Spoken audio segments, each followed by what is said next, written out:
Let's start our today's lecture. आज हम discuss करेंगे अभी हम पैरेंटल न्यूट्रिशन के बारे में आज स्टार्ट करने जा रहे हैं। पैरेंटल न्यूट्रिशन में सबसे पहले हम कुछ डिस्कस करेंगे। ये हमारा एक शॉर्ट रिव्यू होगा न्यूट्रिशन केयर प्रोसेस के ऊपर कि आप पैरेंटल न्यूट्रिशन में आप न्यूट्रिशन केयर प्रोसेस को आप किस तरह इम्प्लीमेंट कर सकते हैं और जो है पैरेंटल न्यूट्रिशन प्रेस्क्रिप्शन जो है वो कैसे आप डेवलप कर सकते हैं। तो हमने पैरेंटल न्यूट्रिशन प्रेस्क्रिप्शन भी पहले हमने ड्राइव करना होती हैं, तो हम इसके अंदर सबसे पहले ये इसको भी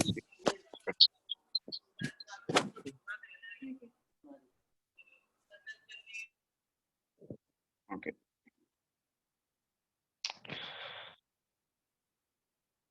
ये हमारे पास एक केस स्टडी है जो कि small bowel resection case study है विद क्रॉन्स डिजीज एंड उसके बाद जो है ओरल डाइट इनको ये नहीं ले सकता फॉर 7 to 10 डेज तक। हमें फीडिंग उसको देनी है फॉर 7 to 10 डेज तक इस पेशेंट को।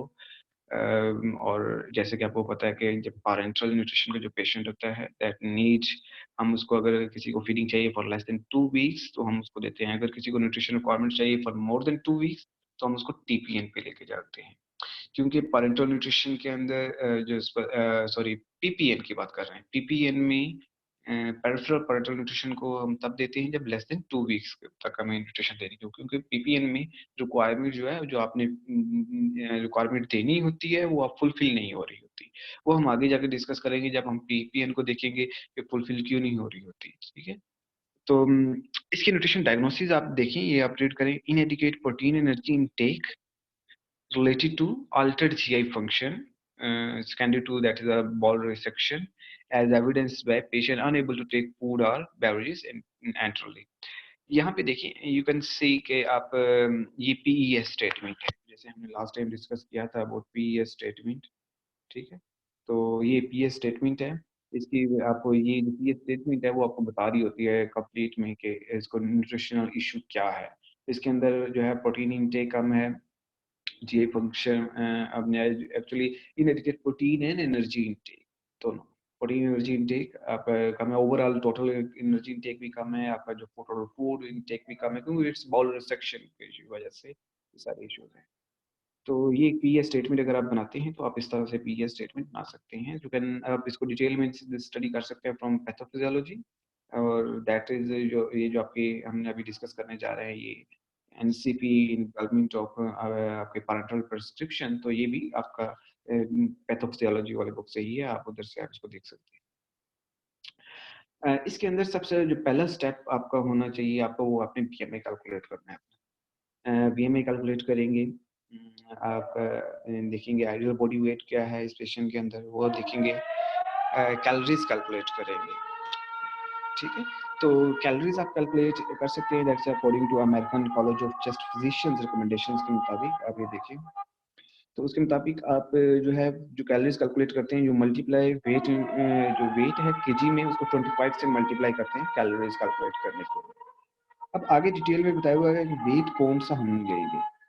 अगर बीएमआई जो है 16 to 25 तक है तो वेट जो लेंगे वो यूजुअल बॉडी वेट लेंगे। ठीक है, अगर बीएमआई 25 से ज्यादा है तो आइडियल बॉडी वेट लिया जाएगा, और अगर लेस देन 16 है तो एग्जिस्टिंग बॉडी वेट जो अभी तक जो करंट बॉडी वेट होगा उसको लेंगे for 7 to 10 days and then use ideal body weight. ठीक है, तो इसमें क्या है कि आप ये जो हमने कैलोरीज का कैलकुलेट करनी है, हमने वेट को मल्टीप्लाई कर देना है 25 से। फिर आगे कैटेगरी कि हमने कौन सा लेना है, यूजुअल बॉडी वेट लेना है, हमने आइडियल बॉडी वेट लेना है, हमने करंट बॉडी वेट लेना है, या एक्चुअल बॉडी वेट या करंट बॉडी वेट लेना है। तो उस तरह है कि अगर आपका बीएमआई नॉर्मल रेंज में है, बीएमआई 16 to 25 में है तो यूजुअल बॉडी वेट लें, बीएमआई ग्रेटर देन 25 है तो आप आइडियल बॉडी वेट लें, लेस देन 16 है तो एक्चुअल बॉडी वेट लें फॉर 7 to 10 डेज, और उसके बाद जो है आप यूजुअल बॉडी वेट की तरफ मूव करें, आइडियल बॉडी वेट की तरफ मूव करें।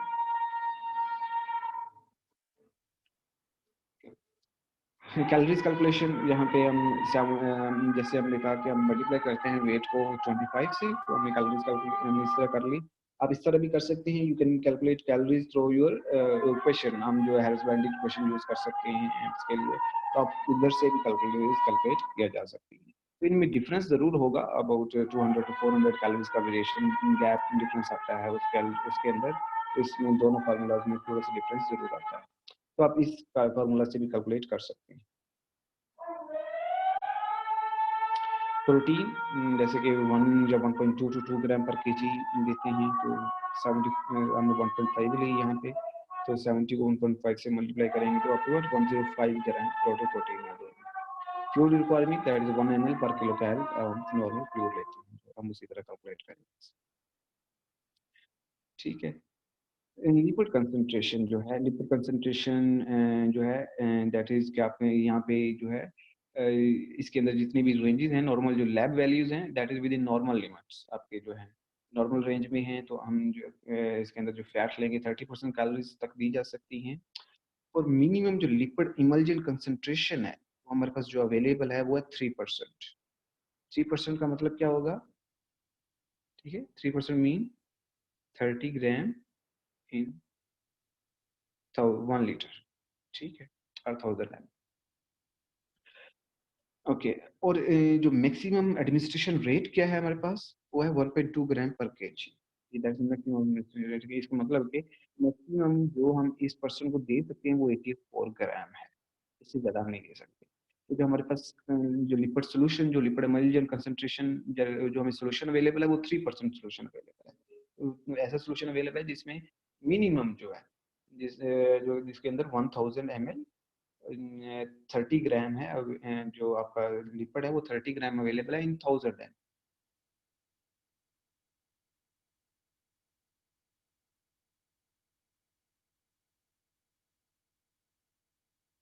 ओके।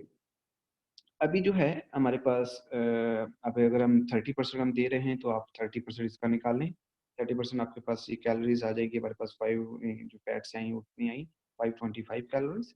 अभी यहाँ पे दो हैं, एक आपकी जो क्रॉस कहती है, क्रॉस के मुताबिक अब यहाँ पे जो है एक 1 ग्राम जो है फैट इमल्जन का, नॉट फैट, फैट इमल्जन का 1 ग्राम 10 कैलोरीज देता है। जबकि आपकी न्यूट्रिशन थेरेपी इन पैथोफिजियोलॉजी कहती है ये आपको 11 कैलोरीज देता है। ठीक है, बट यू कैन यूज इधर 10 और इधर 11, सो इट्स इसमें थोड़ा सा गैप आता है।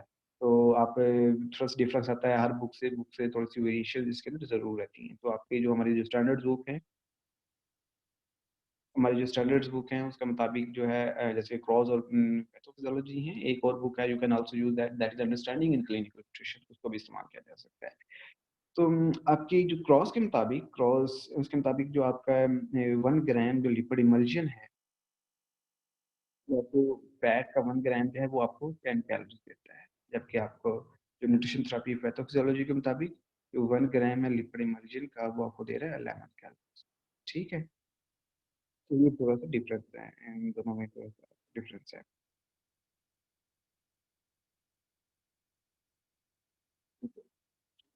यहाँ से हमने कैलकुलेट किया तो हमारे पास 50 ग्राम आ गया हमारे पास फैट।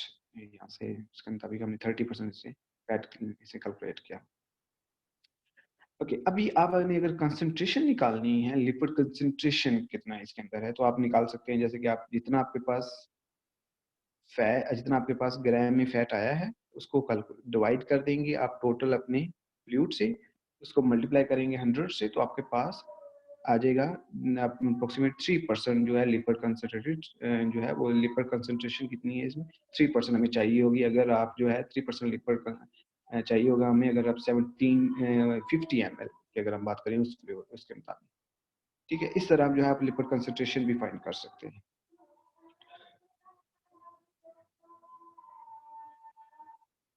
प्रोटीन की बात करें तो प्रोटीन की कंसंट्रेशन हमने कहा, प्रोटीन हमने निकाली 105 आई, तो उसकी अगर आपने कंसंट्रेशन फाइंड करनी है तो कैसे करेंगे? 105 ग्राम टोटल प्रोटीन को डिवाइड कर देंगे 1750 से, मल्टीप्लाई करेंगे 100 से, तो आपके पास protein concentration that is 6% protein.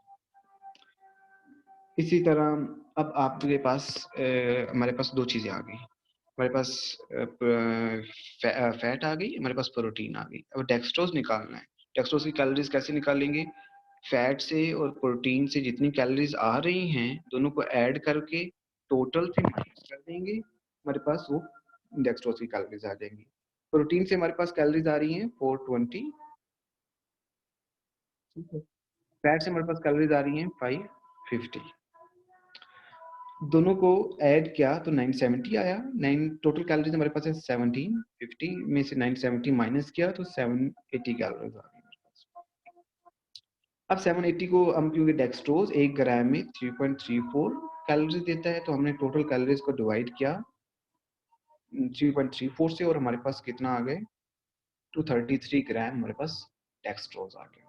तो डेक्सट्रोज जो हमें चाहिए वो कितना चाहिए 233 ग्राम।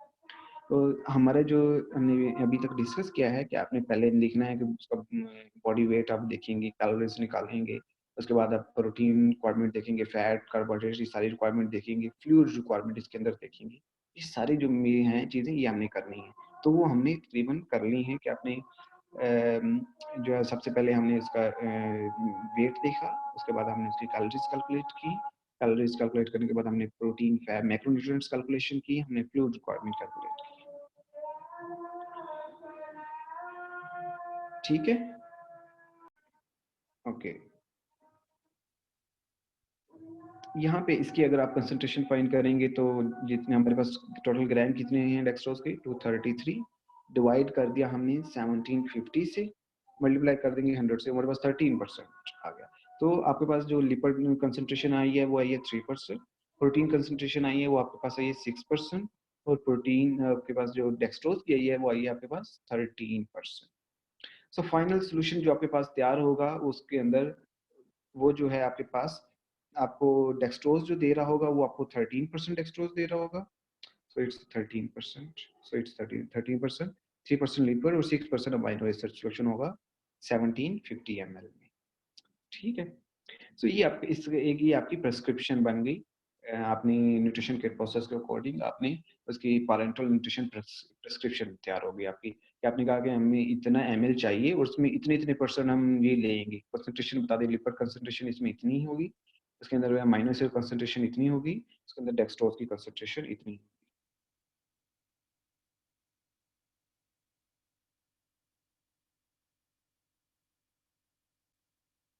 ओके, ये हमारे पास इलेक्ट्रोलाइट्स रिक्वायरमेंट है कि आप इलेक्ट्रोलाइट्स डिटरमिन कर सकते हैं अपने, ये देखें, वो अभी विजिबल होगा। इसके अकॉर्डिंग ये आपकी you can read it in detail from sorry pathophysiology, nutrition therapy and pathophysiology से आप इसको देख सकते हैं। पोटेशियम रिक्वायरमेंट जो है that is according to age, अगर एज 14 से ज्यादा है तो 1 to 2 मिली इक्विवेलेंट पर केजी लेंगे। सोडियम रिक्वायरमेंट आपको यहाँ पे बता दी गई है, आपको बाकी कैल्शियम रिक्वायरमेंट है, आपके मैग्नीशियम रिक्वायरमेंट है, फास्फोरस की रिक्वायरमेंट है, जी रिक्वायरमेंट्स आपको यहाँ पे दे दी गई हैं, आप इससे कैलकुलेट कर सकते हैं। तो हम इसको आगे कैलकुलेट करेंगे जब हम एक एग्जांपल लेंगे इसके आगे। ठीक है, इसी तरह ये आपके बाकी जो है आपके न्यूट्रिएंट्स हैं उसके रिक्वायरमेंट जो है वो यहाँ पे आप देख सकते हैं, that is approximately equivalent to your RDS जो कि नॉर्मल 1% को हम देते हैं। ट्रेस मिनरल्स जो ट्रेस एलिमेंट्स हैं उसकी रिक्वायरमेंट्स जो है यहाँ पे आपको टेबल आप इसको देख सकते हैं, यहाँ पे यहाँ से मिल जाएंगे। यहाँ पे देखिए, ये अमीनो एसिड सॉल्यूशंस जो हमारे पास अवेलेबल है, ये अमीनो एसिड सॉल्यूशंस आपके जो हैं ये 3.5% से लेके आपके 10% तक सॉल्यूशंस अवेलेबल हैं। ठीक है, तो आप जो है इन सॉल्यूशन से आप कोई पिक कर सकते हैं और उनको आप यूज कर सकते हैं, बट यहाँ पे पाकिस्तान में अवेलेबिलिटी कम होती है, स्पेशली पीपीएन में। जब हम पीपीएन दे रहे होते हैं तो उस टाइम पे अवेलेबिलिटी का इशू आता है कि कौन सा अवेलेबल, कितने परसेंट सोल्यूशन अवेलेबल है। तो हम वेरी करते हैं फ्रॉम अवेलेबल, उसकी अवेलेबिलिटी क्या है, बट जो हमारे पास अवेलेबल हैं जो कि मार्केट में अवेलेबल है not in Pakistan, overall internationally वो 3.5% से लेके 10% तक हमारे पास माइनस के सॉल्यूशंस अवेलेबल है। लिपिड सॉल्यूशन अवेलेबल है 10% से 10% अवेलेबल है, 20% अवेलेबल है और 30% सॉल्यूशन अवेलेबल है। ठीक है, अब ये एक और एक केस स्टडी है, आपने इसको रीड करना है और इसके अकॉर्डिंग आपने न्यूट्रिशन प्रिस्क्रिप्शन तैयार करनी है। ये था एक जनरल व्यू कि आप जो है पैरेंटल के अंदर न्यूट्रिशन प्रिस्क्रिप्शन किस तरह तैयार कर सकते हैं। अभी हम डिस्कस करते हैं टीपीएन के बारे में, टोटल पैरेंटल न्यूट्रिशन, हम इसकी कैलकुलेशन कैसे करेंगे। ठीक है, पहले हम टीपीएन के बारे में डिस्कस करते हैं, उसके बाद हम पीपीएन की तरफ जाएंगे, प्रेफरल पैरेंटल न्यूट्रिशन, उसमें बारे में हम कैसे कैलकुलेशन उसकी कैसे करेंगे। अभी हम डिस्कस करते हैं कि हम जो पीपीएन आप sorry TPN total parental nutrition के हम कैलकुलेशंस कैसे करेंगे। हमारे पास डेक्सट्रोज सॉल्यूशंस जो अवेलेबल हैं वो आपके पास 5% से 70% तक अवेलेबल हैं। हमारे पास जो अमीनो एसिड सॉल्यूशन है वो आप 10% तक अवेलेबल हैं। हमारे पास लिपिड सॉल्यूशन है वो 10% है, 20% है, 30% तक अवेलेबल है। ये जो है इसके अंदर पूरा ओवरव्यू किया हुआ है। ये फ्रॉम क्रॉस आप क्रॉस में जाएँगे अपेंडिक्स में वहाँ पे आपके जो है टीपीएन को डिटेल में बताया हुआ है कि आप किस तरह से कैलकुलेशन कर सकते हैं। तो इसको हम जस्ट ओवरव्यू करते हैं, उसके बाद हम एग्जांपल्स लेंगे इससे रिलेटेड। यहाँ पे देखिए, सबसे पहले आपको क्या करना है, सबसे पहले you have to determine the calories. Calories देखेंगे, प्रोटीन नीड्स को देखेंगे। प्रोटीन नीड क्या है जो कि नॉर्मल एवरेज रेंज होती है उसकी 1 टू 2 सम बुक से वो दैट इज 1.2 टू 2 ग्राम पर केजी। वो या फिर अप्रोक्सीमेट 20% ऑफ कैलोरीज आप देती हैं प्रोटीन की। जो फैट है, फैट की आप जो है 20 टू 30% तक टोटल जो है वो दी जा सकती है फैट जो है। आपके जो उसके बाद जो है आप कार्बोहाइड्रेट की जो है वो आप बैलेंस कर लेते हैं ठीक है। वो विल रिज्यूम आफ्टर। ओके, हम डिस्कस कर रहे हैं कि हम टीपीएन में हम कैलकुलेशंस कैसे करेंगे। तो सबसे पहले आप जो है कैलोरीज नीड कैलकुलेट करेंगे। ऑफ कोर्स आप उससे पहले आप वेट वगैरह देखेंगे और उसका आप उसके अकॉर्डिंग फिर कैलोरीज निकालेंगे। आप जो प्रोटीन रिक्वायरमेंट देखेंगे जो कि that normally average range from 1 to 2 gram और 20% आप फैट देखेंगे रेंज फ्रॉम 20 टू 30%। उसके बाद जो है आपने प्रोटीन आ गई, आपके पास फैट आ गई, फैट से प्रोटीन से को आप कैलोरीज प्लस करके टोटल से माइनस कर देंगी तो वो आपके पास डेक्सट्रोज की आ जाएंगी। Fluid requirement normally range from that is आप जो है 1 ml पर किलो कैल के अकॉर्डिंग आप फ्लूइड ले सकते हैं इसमें।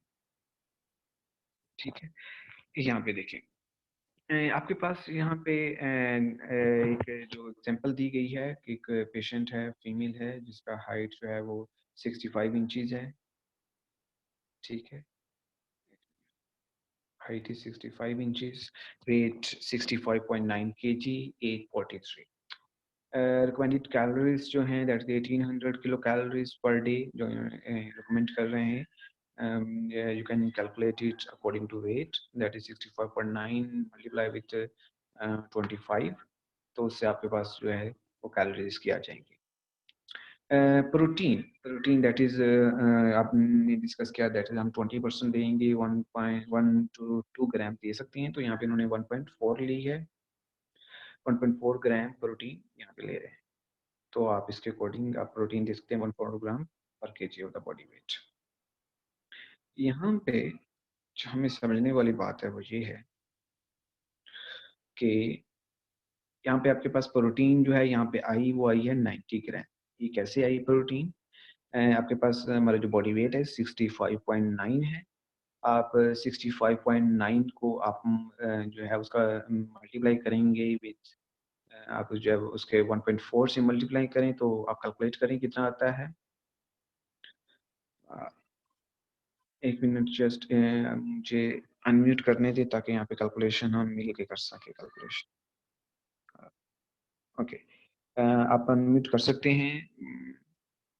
जो 92.26। जो जो स्टूडेंट्स बोलना चाहे वो अनम्यूट कर सकता है, बाकी म्यूट ही रहें। अच्छा मुझे ये बताएं अभी यहाँ पे हमने कितना आपके पास आई है? 92.26। ओके, 92.26 अप्रोक्सीमेट आई है। तो इन्होंने 20% कैलोरीज ली हैं, 20% ऑफ 18 92.26। जी। एक और स्टूडेंट ने बोला है, क्या दोबारा बोलिएगा कितना आया है? चले 20% हम ले रहे हैं, 20% इन्होंने ली है कैलोरीज, उसके अकॉर्डिंग इन्होंने जो कैलकुलेट की हैं वो आई हैं 90 ग्राम। ठीक है, सो आप मल्टीप्लाई कर सकते हैं। वन आपने 1 टू 2 तक लेना है, यू कैन टेक 1.4 1.5 आप ले सकते हैं इसमें जो प्रोटीन रिक्वायरमेंट है। 20% इन्होंने कैलोरीज ली हैं प्रोटीन के लिए हैं, तो वो 1800 निकाला तो वो आया उनके पास जो आई हैं वो 90 ग्राम है।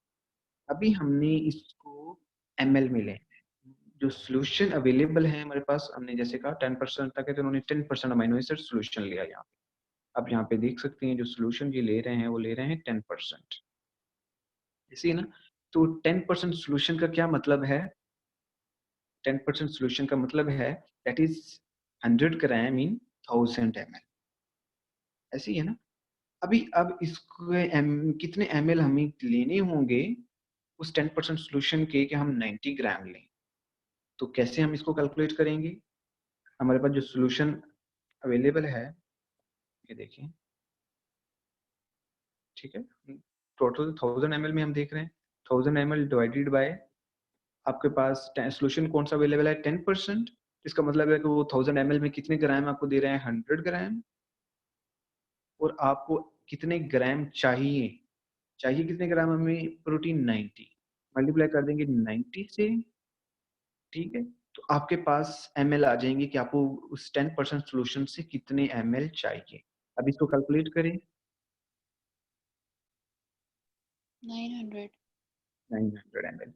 तो हमें 10% जो सोल्यूशन हम ले रहे हैं अमीनो एसिड का, उससे हमें कितने ml चाहिए प्रोटीन लेने के लिए? 90 ग्राम, 900 ml। दोबारा सुन लें, हमने प्रोटीन निकाल ली कि हमें ग्राम में कितनी प्रोटीन चाहिए, ठीक है। जो स्टूडेंट्स मैसेज कर रहे हैं ना, वो मैसेज मैं उनके पढ़ नहीं सकूंगा, तो इसलिए आप अपने आप को अनम्यूट कर सकते हैं और यहाँ पे वैसे बोल सकते हैं, ठीक है। तो पार्टिसिपेट वैसे कर सकते हैं, क्योंकि उस तरह से वो डिस्टर्बेंस, दूसरी चैट बॉक्स में जाना वो मुश्किल हो जाता है। सबसे पहले आपने निकाला कि आपको कितने ग्राम चाहिए प्रोटीन। ग्राम आपको समझ आ गई होगी, आपने यहाँ पे इन्होंने जैसे 20% लिया है, आप ले सकते हैं जैसे कि 1.4 1.5 ग्राम आप ले सकते हैं। इसके बाद जो है ग्राम आ गए, अभी आपने निकालना है कि हमें ml कितने चाहिए, क्योंकि हमारे पास जो सॉल्यूशन है वो हमारे पास जो सॉल्यूशंस है, हमने कहा 10% तक हमारे पास अवेलेबल हैं। तो अगर 10% सॉल्यूशन यूज कर रहे हैं, इसका मतलब है कि it's giving 100 gram in 1000 ml। तो हमें 90 ग्राम चाहिए, तो हमें कितने ml लेने होंगे? 1000 को मल्टीप्लाई डिवाइड कर देंगे 100 से, क्योंकि वो 100 ग्राम दे रहा है 1000 ml में, मल्टीप्लाई करेंगे 90 से जितना आपको चाहिए ग्राम, तो हमारे पास वो कितना आ जाएगा? 900 ml। इसकी सबको समझ आ गई होगी, तो हम नेक्स्ट चलते हैं। Yes yes sir. Sir. Okay, दूसरा है हमारे पास फैट। फैट जो है यहाँ पे मैंने जैसे आपको कहा कि क्रॉस जो है वो 10% जो है वो 10, एक जो ग्राम है वो अब कितने लेती है उसका? 1 ग्राम जो फैट है वो लिपिड एमल्जन है, वो 10 कैलोरीज ले रही है, जबकि न्यूट्रिशन थेरेपी पैथोफिजियोलॉजी वो 11 कंसीडर कर दी है, जहाँ पे उन्होंने 10 कंसीडर किया हुआ है। यहाँ पे देखें, उन्होंने जो फैट ली है, जैसे कि उन्होंने ऊपर कहा कि you can take fat from 20 to 30%, they take 20% of calories from total calories. तो इसका 20% कैलकुलेट करें 1800 का।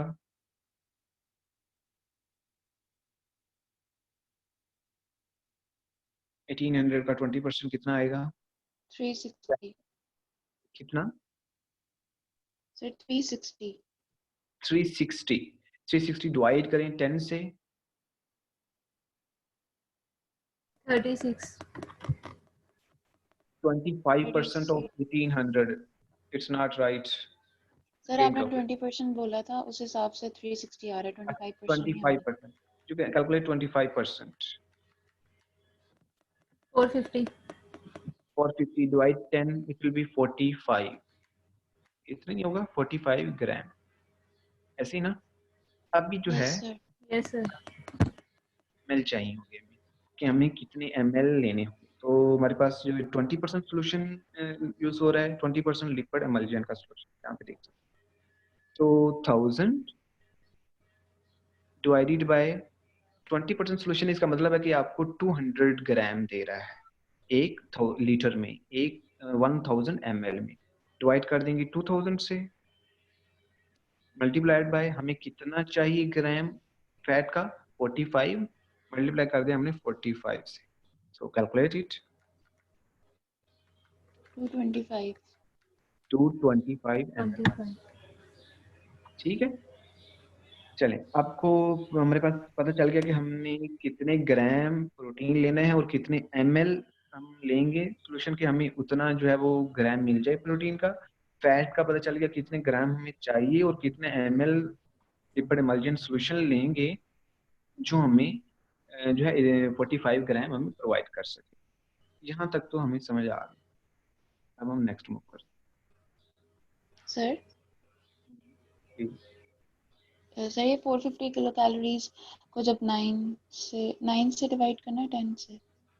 हम 10 से डिवाइड करते हैं। यहाँ पे 10 यहाँ पे जो है वो हम उसको 10 से डिवाइड करेंगे। उसकी क्या वजह है? क्योंकि हमने कहा कि लिपिड इमल्जन जो यहाँ पे दे रहा है वो आपको कितना दे रहा है? 10 कैलोरीज। तो यहाँ पे इन्होंने लिखा हुआ है 40। अब यहाँ पे देखिए, यहाँ पे लिखा हुआ है 50 टू 55 ग्राम। ये इन्होंने 9 से डिवाइड करके लिखा हुआ है, बट एक्चुअल में ये बाई मिस्टेक लिखा गया है। यहाँ पे आप देखिए, तो जब हम इसको ml में कर रहे हैं तो ml में 25 आ रहा है ना। तो अगर हम 9 से करेंगे तो ये फिर ml इतना नहीं आएगा, ml डिफरेंट होगा। ठीक है, तो हमने अभी ml निकाला तो ml कितना आया? 225। तो इट शुड भी यहाँ पे 45 होगा। हम 9 से कैलकुलेट उसको नहीं करेंगे, क्योंकि लिपिड इमल्जन की बात जब करते हैं, अगर हम सिर्फ फैट की करें तो हम 9 से ही करते हैं। हम बात कर रहे हैं फैट इमल्जन की, तो हम उस टाइम पे जो कैलोरीज हैं बढ़ रही हैं, तो हम इसमें 10 से क्या हुआ है, जबकि हमारी दूसरी बुक है वो 11 से कर रही है। तो बट यू कैन यूज 10 और 11। Okay sir sir. ये 45 कहाँ से आया? 45 ग्राम कहाँ से आया, ये जी कहना चाह रही? अच्छा, 1800 का 20% लें, 25% लें, कितना आएगा? 450 सर। 450। 450 कैलोरीज आई हैं। अभी ये फैट से कैलोरीज आ गई। अब इसको ग्राम में करो, डिवाइड करो 10 से। 45। तो 45 कहाँ से आया हमारे पास? ये फैट का आपके ग्राम में आ गया कि आपको फैट इतने ग्राम चाहिए। हमने जस्ट 25% फैट को ग्राम में किया है। ठीक ओके। है, चले अभी हम देखते हैं। तो यहाँ पे आप देखिए, आपके पास अभी हमारे पास दो चीजें आ गई हैं। हमारे पास प्रोटीन आ गया है, हमारे पास फैट आ गया है। अब इसको हमने डेक्सट्रोज निकालना है, तो दोनों की कैलोरीज को प्लस करोगे, माइनस कर दोगे टोटल कैलोरीज से, तो आपके पास कैलोरीज किसकी आ जाएंगी? आपके पास कैलोरीज आ जाएंगी रिमेनिंग कैलोरीज आपकी डेक्सट्रोज की। ठीक है, तो आपके डेक्सट्रोज की कैलोरीज निकालें। डेक्सट्रोज की कैलोरीज कितनी यहाँ पे इन्होंने निकाली हुई है? That is the 990 calories. यहाँ पे इन्होंने ये मेंशन की हुई कैलोरीज। ठीक है, तो 990 कैलोरीज निकाली हुई हैं, तो उसको ग्राम में क्या हुआ है? ग्राम में करने के लिए आप किससे डिवाइड करेंगे? 3.34 से, क्योंकि आपको वो एक जो है इसको ग्राम में करें, 990 को ग्राम में करें, 3.34 से मल्टीप्लाई करेंगे आप, सॉरी डिवाइड करेंगे, क्योंकि आपको एक ग्राम जो डेक्सट्रोज का है वो आपको 3.34 कैलोरीज देता है। 296। 296। 296, यहाँ पे इन्होंने 291 लिखा हुआ है, तो आप मेक श्योर कि ये बिल्कुल 3.34 से मल्टीप्लिकेशन माइट बी दे, क्योंकि वन डेक्सट्रोज अगर वो 3.34 दे रहा है तो इट शुड बी 291। चले ठीक है, 296 आ गया। ओके, अभी यहाँ पे देखिए 70% डेक्सट्रोज जो है यहाँ पे सोल्यूशन लिया हुआ था। 70% डेक्सट्रोज का क्या मतलब है कि आपको 700 700 ग्राम इन 1000 ml। 1000 ml या फिर 1 लीटर। ठीक है, तो अभी आपने इसको क्या करना है, इसको आपने ml में कन्वर्ट करना है। So convert it into ml। ml में कन्वर्ट करेंगे तो कैसे ml में कन्वर्ट करेंगे? आप क्या करेंगे? 1000 डिवाइडेड बाय 700 मल्टीप्लाई कर दें 291 से, तो आपके पास ml आ जाएगा। करें इसको, 415। हो गया। तो आपके पास ml, अब हमें तीनों के ml हमें पता चल गए कि हम 10% अमीनो एसिड सोल्यूशन ले रहे हैं, 20% हम ले रहे हैं लिपिड का सोल्यूशन ले रहे हैं, और 70% डेक्सट्रोज का ले रहे हैं। इससे हमें कितना कितना ml चाहिए। तो यहाँ पे इन्होंने ना समराइज किया हुआ है सबको इसके अंदर। यहाँ पे इन्होंने सब कुछ समराइज किया हुआ है। देखो, हमें अमीनो एसिड सोल्यूशन कितना हमें चाहिए? 900 ml। 20% लिपिड से हमें कितना जो ml चाहिए? वो 25। 70% डेक्सट्रोज से हमें 415 ml चाहिए। सारों को ऐड किया तो हमें कितने ml चाहिए होंगे, वो 40 ml टोटल बने। अभी ये तो सिर्फ हमारे पास आए मैक्रोन्यूट्रिएंट से। अभी हमने क्योंकि इसके अंदर मल्टीविटामिन भी ऐड करते हैं, तो इसकी जो है ना ये वाइल अवेलेबल होती है मल्टीविटामिन्स की, वो आप अप्रोक्सीमेट आप यहाँ पे ना स्मॉल अमाउंट में ऐड होते हैं, तो उससे आपको जो रिक्वायरमेंट्स है वो फुलफिल हो जाती हैं। Approximately that is 12 to 15 ml। ये आप ऐड करेंगे। इलेक्ट्रोलाइट्स ऐड करते हैं तो अप्रोक्सीमेटली 100 ml आप इलेक्ट्रोलाइट्स ऐड करते हैं। 100 ml में वो आपकी जितनी भी रिक्वायरमेंट्स होती है वो फुलफिल हो जाती हैं, जितने भी आपके इलेक्ट्रोलाइट्स हैं, जैसे हमने पहले सोडियम पोटेशियम फास्फोरस हमने डिस्कस किया, उसकी जो है रिक्वायरमेंट फुलफिल हो जाती है। तो अगर आप 100 ml इससे इलेक्ट्रोलाइट्स की फॉर्म में दे रहे हैं और 12 to 15 अगर इससे दे रहे हैं, तो टोटल जो आपके पास इलेक्ट्रोलाइट फ्लूइड बनता है वो कितना आ गया हमारे पास, 1665 ml। अब जो रिमेनिंग है, रिमेनिंग फ्लूइड जो है वो you can add sterile water to fulfill the remaining fluid. इसके अंदर एक चीज, ये कैलकुलेशन होगी हमारी टीपीएन की, तो ये बहुत आसान है, कोई इसके अंदर मुश्किल नहीं है। टीपीएन की कैलकुलेशन आसान है एज कम्पेयर टू पीपीएन, ठीक है। तो इसके अंदर एक चीज देखिए, हमने कोई ऑस्मोलैरिटी कैलकुलेट नहीं की, बिकॉज ऑस्मोलैरिटी जो कैलकुलेशन होती है वो थी पीपीएन में, और 900 मिलियोस्मोलर से कम होनी चाहिए। क्योंकि हमने पढ़ा है उसकी कॉम्प्लिकेशंस हैं, लाइक थ्रोम्बोफ्लेबाइटिस है, ऑस्मोलैरिटी ज़्यादा नहीं दे सकते एक वेन से, तो इसलिए आप जो है ज़्यादा ऑस्मोलैरिटी वाला सॉल्यूशन उसमें नहीं दे सकते। यहाँ पे ऐसा नहीं है। यहाँ पे आप क्योंकि आप सेंट्रल वेन में दे रहे होते हैं, तो यहाँ पे ऑस्मोलैरिटी जितनी भी आप हाई ऑस्मोलैरिटी दे लेंगे तो इसका कोई ऐसा कॉम्प्लिकेशन नहीं आती। तो यहाँ पे आप इवन के हमने 70% तक डेक्सट्रोज दे सकते हैं, क्योंकि जब स्पेशली जब आपने रिस्ट्रिक्टेड फ्लूइड देना होता है, आपको चाहिए ml 1500 ml, तो आप जो है अपनी कंसंट्रेशन, सॉल्यूशन की कंसंट्रेशन बढ़ा देंगे, ml ऑटोमेटिक कम होते जाएंगे, ठीक है ना। हमने जैसे अभी हमने कहा 70% डेक्सट्रोज, तो हम हमारे पास डेक्सट्रोज जो है वो 10% भी अवेलेबल है, तो 70% डेक्सट्रोज आपको 700 ग्राम दे रहा है, इसका मतलब इसकी ऑस्मोलैरिटी बहुत ज्यादा होगी। अगर आप जो है सॉल्यूशन ले रहे हैं 10% वाला, तो उसकी ऑस्मोलैरिटी उसके कम कम। हो। मोलैरिटी हम कैलकुलेट करते हैं पीपीएन में। अभी टीपीएन की आपको समझ आ गई होगी, हम इसके एग्जांपल लेते हैं, और अगर हमारे पास टाइम बचेगा तो हम जो है कैलकुलेट कर लेंगे, हम पीपीएन पे भी जाएंगे। हमारे पास टाइम 45 हो गया, आई थिंक नहीं बचेगा हमारे पास टाइम। चलें हम इसको टीपीएन को कंप्लीट करते हैं। तो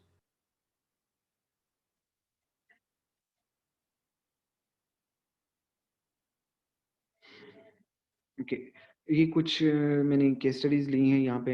ESRD है, liver failure cancer is related, क्योंकि हमने हमारी जो कैलकुलेशन है that can vary from disease to disease. आप किस डिजीज के लिए ले रहे हैं तो उस डिजीज के अकॉर्डिंग वो रिक्वायरमेंट भी उसके अंदर वेरिएशन जरूर आएगी। तो यहाँ पे कुछ थोड़ी बहुत एमएनटी बताई हुई है, होगी ESRD की कंडीशन है, तो ESRD में जैसे हमने पहले डिस्कस कर चुके हैं, तो आपके लॉसेस ज़्यादा हो रहे हैं, उसकी वजह से आपका मेटाबॉलिक स्टेट है जो है, मेटाबॉलिक एसिडोसिस की वजह से, इन्फ्लेमेशन, इन्फेक्शन की वजह से ये बढ़ सकती है प्रोटीन रिक्वायरमेंट। हीमोडायलिसिस में जैसे कि 1.2 ग्राम पर केजी है, आपको हाई बायोलॉजिकल वैल्यू प्रोटीन देनी है मोर देन 50%, ये जो है नॉर्मल एमएनटी बताई हुई है इसमें। पेरिटोनल डायलिसिस में और भी बढ़ जाती है प्रोटीन रिक्वायरमेंट, तो 1.2 to 1.5 ग्राम पर केजी हो जाती है।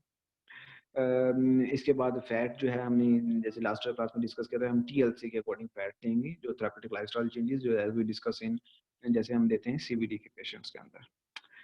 तो ये उसके बारे में है कि that you can give up to 25 to 35% of total calories आप फैट दे सकते हैं। ये एक ओवरव्यू क्या हुआ है टोटल इसके रिकमेंडेशंस का। तो हम जो फ्लूइड इसके अंदर रिस्ट्रिक्ट करते हैं अप टू 1500 ml तक हम फ्लूइड देते हैं। तो इसी जो ये केस स्टडी है, इसी की कैलकुलेशन की हुई है कि आपको कैलोरीज जो चाहिए इसके अंदर, वो आपको 2450 कैलोरीज चाहिए आपको ESRD के अंदर। प्रोटीन आप इतनी देंगे, इसको फैट इतनी देंगे सर आप। इसको 35 से क्यों मल्टीप्लाई किया इसमें कैलोरीज को, जबकि हमने कहा कि 25 से करते हैं उसको। ओके, आप दोबारा, अब इसको आप इसके लिए आप क्या करेंगे, मैंने कहा कि vary from case study to case study, आप जो है कैलोरी जो है वो वेरी करेंगे। तो you can see from here, आप यहाँ से पेशेंट जो है आप देख सकते हैं, तो कैलोरीज जो वेरी कर रहे हैं फ्रॉम 30 to 35 किलो कैलोरीज तक आप देख सकते हैं। अगर लेस देन 60 है तो 35 कैलोरीज पर KG of the body weight आप देंगे। ये कैलोरीज वाला ये आप देख सकते हैं। तो हम जो केस स्टडी ले रहे हैं वो कौन सा लिया हुआ है हमने, ESRD का।